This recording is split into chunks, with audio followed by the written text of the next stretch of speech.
dive a little deeper into a little bit about me, a little bit about Chris, and talk more about just being an enthusiast on my side. And I kind of started a long time ago when you started making coffee for me. And I remember when you started, you were actually buying green coffee and making it in a popcorn maker. Oh yeah, that was my Sweet Maria's days. That was my first introduction to really good coffee. Actually, we've done like 6 coffee crawls. Yep. I think we've done more than 6, my friend. Yeah. I forgot about the one in Lombok. Remember we did a coffee crawl in Lombok. Oh, that's right. Yeah. Yeah, we've done a bunch of coffee crawls. Anyways, it's a good experience to not just try coffee, but just to experience it. And different cafes have different vibes. So it's been fun doing that. But it also just gives you an interesting introduction to so many different coffees. Yeah. Yeah. I agree. Yeah, and so I started off just regular coffee, got rid of my milk and sugar eventually. Yeah, well, I remember. What was your drink of choice back in the day when we would go out to a cafe to get coffee? What would you always order? I think I would get a mocha, right? Yeah, a mocha. And then when I went to a specialty coffee place and got a mocha, and I was like, oh my gosh, this thing is smooth, it tasted so good. Yeah, and then eventually I bought my own espresso machine. Yeah. I got like a basic one. I wasn't going to get an expensive one because you can get very expensive espresso machines. And so I said, let me just, try it for a year. If I do it 5 times a week, it might be worth it. Yeah. Yeah, and for sure I was using it at least 5 times a week for that full year, enjoying it. And I think a lot of it for me is always like this challenge to want to make it better each time. And it goes the same with even the pour overs. Yep. And stay tuned, we will do a pour over edition. Yes. Looking forward to that. How it all started for me. Yep. And I don't have quite the palate as Chris does, but I think I'm growing a little bit. But yeah, I mean, I can't identify the washed or the farmers that did the coffee. Their names, right? I do not know their names. I mean, unless I work with them. I know the farmers I've worked with. No, that's different. Yeah. Yeah, it's cool. The Q Grader certification is similar to the sommelier program in wine tasting. Actually, coffee took the sommelier program and applied it to coffee, and they came up with something called the Q Grader certification. And now there's even a new terminology called the coffee value assessment. And so when Q moved from Coffee Quality Institute, which is who started it, it's now under a new home called Specialty Coffee Association, SCA. And so it now has a new name, CVA, Coffee Value Assessment. And so I'm in the middle of getting my certification with CVA, and so next month I'll be doing that.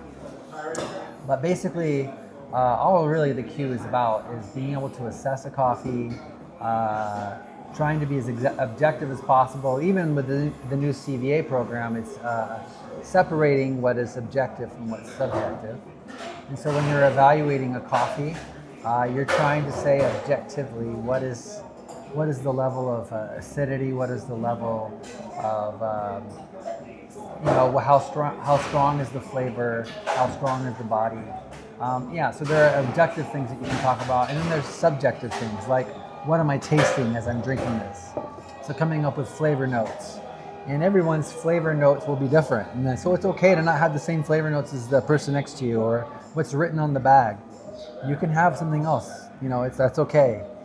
It's more of the subjective side to coffee. And so, it's beautiful because you actually are taught how to be as objective as possible with coffee and be able to assess, is this a commercial grade coffee or is this a specialty grade coffee? And if it's a specialty grade coffee, it's usually above 80 in score, 80 to 100. And then if it's really beautiful, it should be in the 90s. And so I've only tasted a few 90s coffees in my lifetime. But yeah, they tend to be expensive, but they tend to be very beautiful and delicate. And they're not all punch you in your face amazing. They're more, they have these subtle flavors and complexities. And so as a Q grader, you actually have been taught the rubric of how to assess that, how to critique it. And then also in the Q program, you're also looking for defects, problems with the coffee that might originate from the roast or originate from the processing or even the farming. And so, there could be a mold, there could be an improper drying, there could be some sort of chemical taint. There's a lot of things that can go wrong in coffee in the whole process, and so we're also trying to identify those things so that we can eliminate them. So we're not dumping that on the customers. So it's actually a really great program, and I really feel like throughout the whole coffee chain, from farmer all the way to cafe owner, there should be cues all along that chain, so that we're able to contribute to excellence and contribute to a good experience for everyone. So yeah.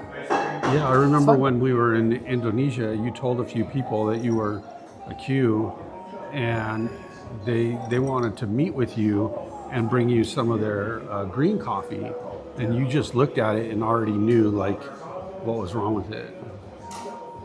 Yeah, so you're training how to do that. It's basically finding some of the green coffee that's, clearly it's not gonna roast right, it's not gonna roast well. I think one time they brought me a Robusta coffee and they thought it was Arabica.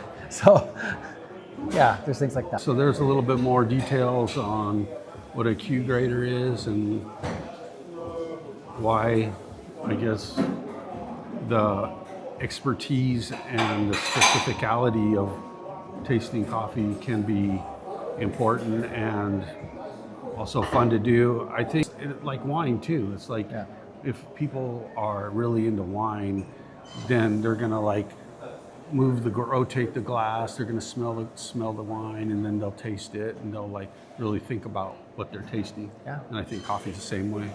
Yeah. I also talk about how many different hands touched that coffee before it reached your cup. And so there can be a real mindfulness. An invitation, coffee can be an invitation to be more mindful about how many people labored, a labor of love, to put that cup before you so that you could enjoy it. And so yeah, I've had the joy of meeting some of those people along the way. And it's amazing to be able to drink a coffee that you were part of. Yeah, for sure. Doing pour overs, I think that's part of the fun of it. It's like you just made that cup of coffee yourself instead of like hitting a button on a machine. That's right. Yeah. But we'll tackle the pour over later. So like and subscribe, and we'll catch you soon on our next coffee dive. Oh, I had one more thought before we close. Oh, nice try. Yeah. It's funny, we're kind of a foil to each other.